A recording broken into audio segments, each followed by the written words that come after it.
Hi everybody, welcome back to Making Stuff with Mrs. Baroody. I'm Mrs. Baroody, and today, before we even get started with the project, a couple of things I want to talk about. Number one, if you've ever been my student, or if you've watched my videos before, you know I like the word ish. And ish to me means something is great, but it's not perfect, and that's okay. So my hair right now is color-ish. I'm short-ish. The snow outside is melty-ish. So it means it's almost there, not quite, but that's okay. The other thing I want to talk about is in my classroom, I have 3 expectations: being respectful, being responsible, but also doing your best. And your best is not the same as everyone else's. I have a twin sister. She's awesome. She does lots of stuff that I'm not very good at. That's okay. I do lots of stuff that I might be awesome at, and she's not, and that's okay. So when we do our best, your best is awesome, just the way it is. I don't want you to compare yourself to anybody else. And the project we're doing today is very much ish. It's supposed to be a little silly and fun. It doesn't have to be perfect, okay?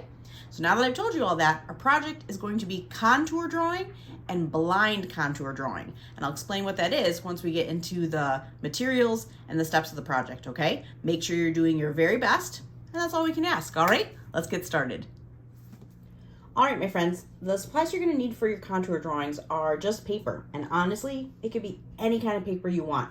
I think it should probably be something that doesn't have lines or a grid on it, but if that's all you got, that's all you got.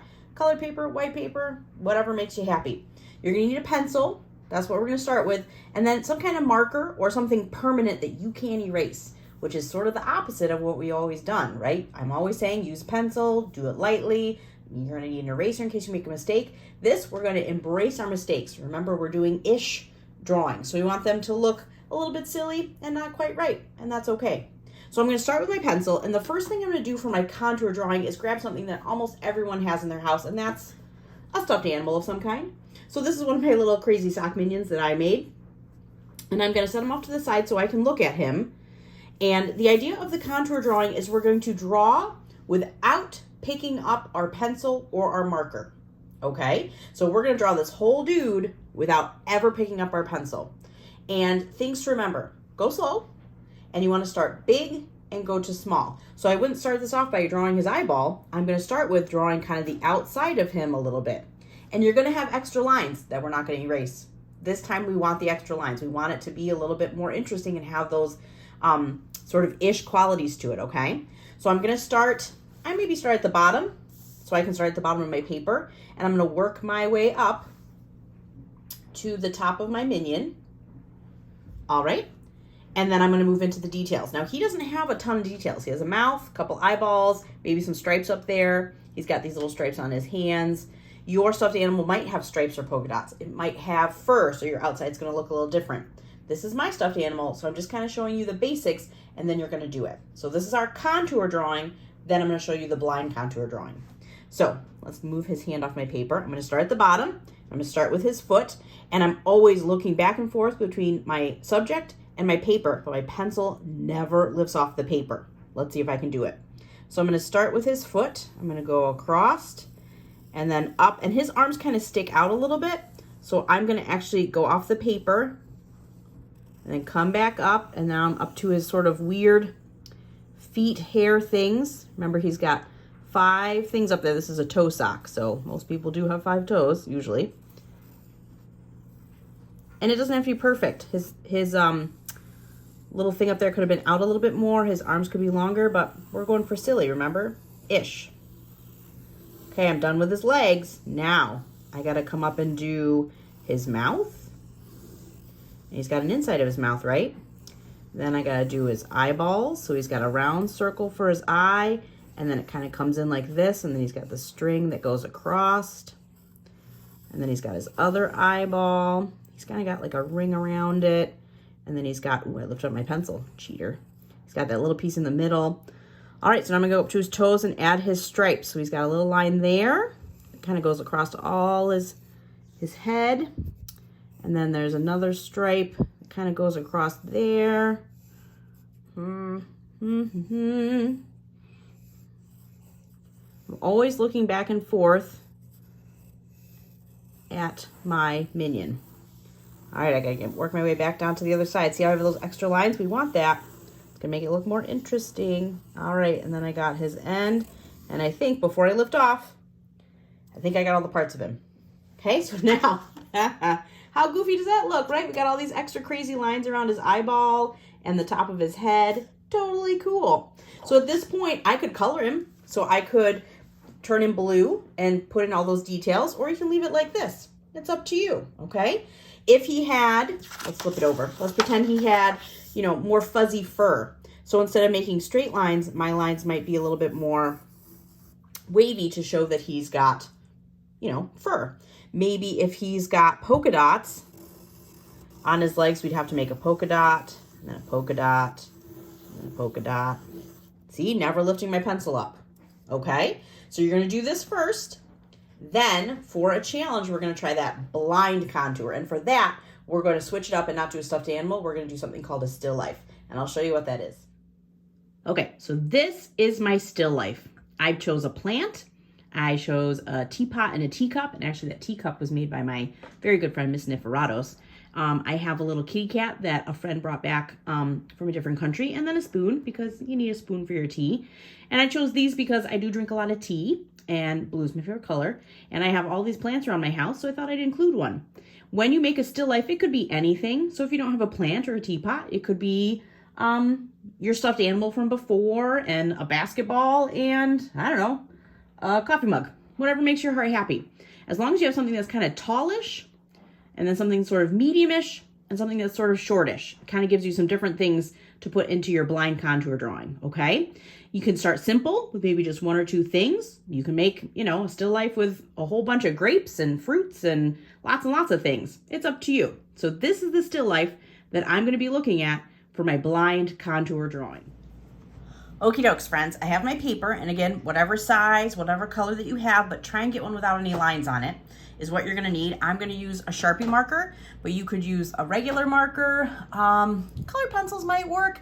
It kind of wants to be something that's very permanent that you can't erase, because you're gonna want to, but you're not going to. So my pencil's out of question. I'm also gonna use a paper plate, and you can use a big one, a little one. If you don't have a paper plate, just a nice piece of paper that's a little stiff might be good. Ugh, it's on my hands. Gross. Must have touched a candle or something. So I'm gonna take my pencil or something that's sharp-ish, and I'm gonna poke a hole in the middle of my paper plate. Please be careful when you do this. I like to kind of put the pencil in the middle, and then I put my fingers sort of on either side of where I think it's gonna come out and hold it nice and steady. So then I give it a little pokey poke. Okay, enough so my marker or something can fit through it. And we're doing this so we can't see what we're drawing. So now that I have this on here, I can't see underneath it. Tricky, right? And my still life is right over there. You can't see it because you can't look at both at the same time. I'm not that technologically awesome. So I'm gonna do my blind contour drawing, and it's got my plant, that little kitty cat, my teapot, my little teacup, and my spoon. And it's got a little Smurf in there too. The key is we're not picking up our marker. So if I start off with something in the wrong spot, that's just the way it is. Remember, we're going for ish, so it doesn't have to be perfect. My teapot's gonna be on kind of one side, my cup is sort of in the middle, and then my plant is off to the side. And I know my plant is kind of taller than everything, so maybe I'll start with that first and try and get that down.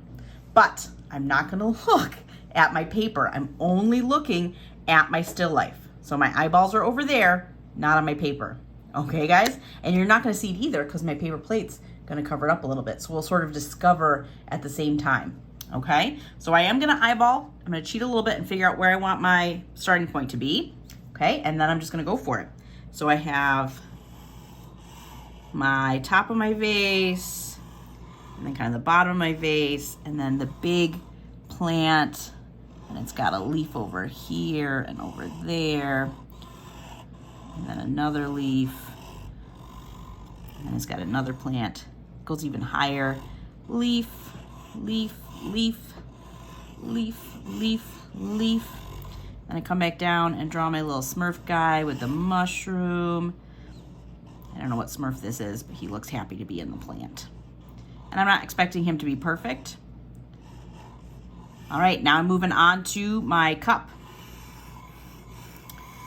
So there's my cup, and then I have my spoon, I got my little kitty cat over here. All right, and now the tricksy part, the teapot. Teapot is over here. Teapot's one of the things I tried to make in college in my ceramics class, and I never did a good job. Teapots are hard to draw and to make. There's the spout of my teapot, and I think I'm done.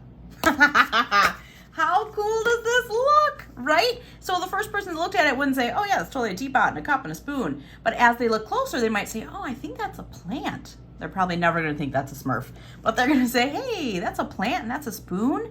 So we were going for ish, right? We didn't want it to look perfect. And now that it's done, I can leave it the way it is and I can sign it. When I do something, I put my initials on it. I could start adding color, so I could completely ignore my still life now and add some colors. I could make this blue, this green, this orange. I could put polka dots on this thing and make it a completely different picture, okay? This is supposed to be fun, guys, just for fun. You still get a grade if you're one of my students, but I want you to have fun with it. Do more than one contour drawing. So this was my stuffed animal contour drawing, and then this was my blind still life contour drawing. Okay, if you have any questions, one of my students, make sure you're throwing it up there in our stream so I can answer it, and make sure I see it. I have to see it for you to get credit. Again, this is supposed to be fun and silly, but it's also for a grade. So if you are one of my students, I got to see it on our stream. You got to attach it when you turn it in. Your folks can email it to me. You can show it to me live when we have our office hours. And if you're not one of my students, show somebody. You're going to do a great job and it's going to be silly and fun. A challenge for you, something that people like to do a lot, is to do portrait contour drawings. So if you wanted to do that and show me, that would be awesome. And that's just looking at somebody or a picture of somebody and doing a contour drawing of their face. Think about all the fun shapes you would get from doing a contour drawing of someone's face, right? All right, guys, I'll see you next time. Make sure that you're being safe, you're being kind, and you are being creative-ish. And I'll see you later. Bye.